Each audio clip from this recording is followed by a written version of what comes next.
பாஜகவின் B team நாம் தமிழர் கட்சி என்றால் பாஜகவின் ஏ டீம் திமுக.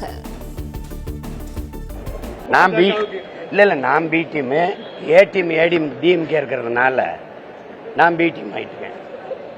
பிஜேபியின் ஏ டீம் வந்து திமுக, பி டீம் நாங்க.